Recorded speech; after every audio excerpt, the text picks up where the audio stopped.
अस्सलामु अलैकुम वरहमतुल्लाहि वबरकातुह। उम्मीद करता हूँ आप अहबाब खैरियत से होंगे। आज हम नूरानी कायदा का तख्ती नंबर 8 हरूफ मद्दा पढ़ेंगे। हरूफ मद्दा कितने हैं? हरूफ मद्दा 3 हैं, अलिफ, वाव और या। मद्दा इसको क्यों कहते हैं? क्योंकि इन लेटर्स को हम लॉन्ग करके पढ़ते हैं। थोड़ा सा हम इसको एक अलिफ के बराबर, या आप ऐसे कह लें कि 1 सेकंड के बराबर हम इसको लॉन्ग करते हैं। इसे मद्दे असली भी कहते हैं। तो चलिए सीखते हैं कि हम इन तीनों लेटर्स को कब लॉन्ग करके पढ़ेंगे। सबसे पहले हमारे पास यहाँ पर अलिफ है। जब अलिफ से पहले वाले लेटर, यहाँ ये देखें, ये जो मैं आपको बता रहा हूँ, जो अलिफ मद्दा का फार्मूला है, इसको आप सीख लें। इंशाल्लाह आपको जितने भी अलिफ मद्दा आएंगे आपको आसानी से इस पहचान हो जाएगी। जब आप देखें कि एक लेटर है अलिफ और इससे पहले यहाँ पर कोई भी लेटर है, लेकिन इसके ऊपर यहाँ पर ज़बर है, फतहा साइन है, तो इस अलिफ को हम लॉन्ग करके पढ़ेंगे। जैसे पहले हमने पढ़ा था बा ज़बर बा, लेकिन अब अलिफ आ गया तो अब हम बा के बाद अलिफ के साथ मिलाकर पढ़ेंगे। बा अलिफ ज़बर बा, बा अलिफ ज़बर बा। पहले साउंड था बा ज़बर का, लेकिन अब साथ अलिफ है, बा। थोड़ा सा हमने इसको लंबा करके पढ़ना है। अब यहाँ पर इसको थोड़ा सा ये आप समझ लें, अगर यहाँ ये जो बा लेटर है इसके नीचे यहाँ पर ज़ेर होगी तो हम बा ज़ेर बी पढ़ेंगे, अलिफ नहीं पढ़ा जाएगा।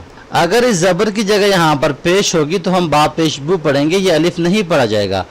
इट्स मीन कि अलिफ सिर्फ जो है वो ज़बर के बाद पढ़ा जाता है और इसको हम बोलते हैं अलिफ मद्दा। ठीक है, अलिफ मद्दा।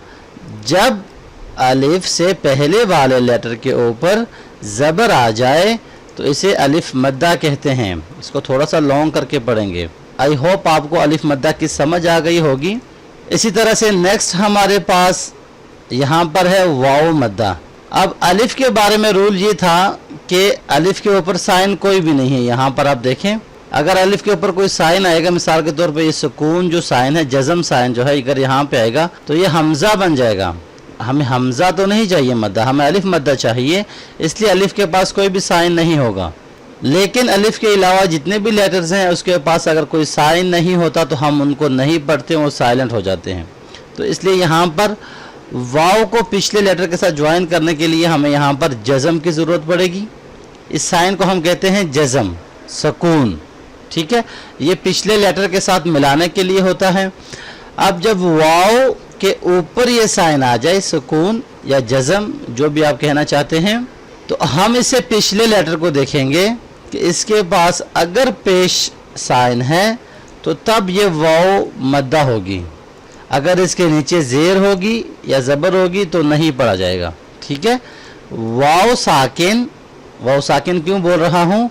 क्योंकि जब भी किसी लेटर के ऊपर सुकून का साइन आएगा या जज़म का साइन आएगा तो उसको हम साकिन बोलते हैं। जब वाव साकिन से पहले वाले लेटर, वाव साकिन से पहले वाले लेटर के ऊपर पेश होगी, यहाँ पे लेटर कोई भी हो, बा है, सा है, यहाँ पर ता है, कुछ भी है, लेकिन यहाँ पर वाव साकिन होना चाहिए और पेश होना चाहिए।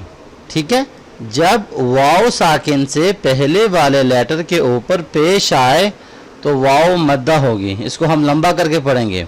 जैसे पहले हमने पढ़ा था बा पेश बू, और अब पढ़ेंगे बा वाव पेश बू, बा वाव पेश बू, बू बू।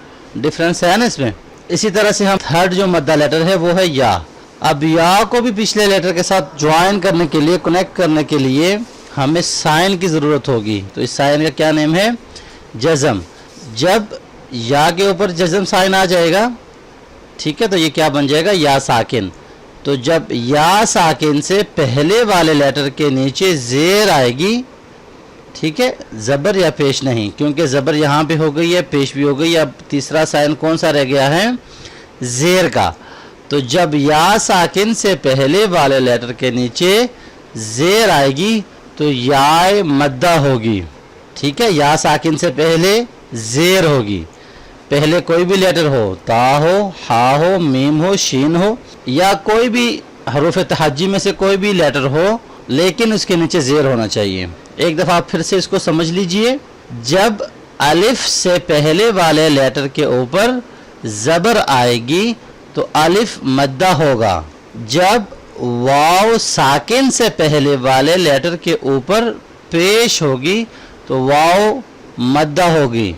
जब या साकिन से पहले वाले लेटर के नीचे ज़ेर होगी तो या मद्दा होगी।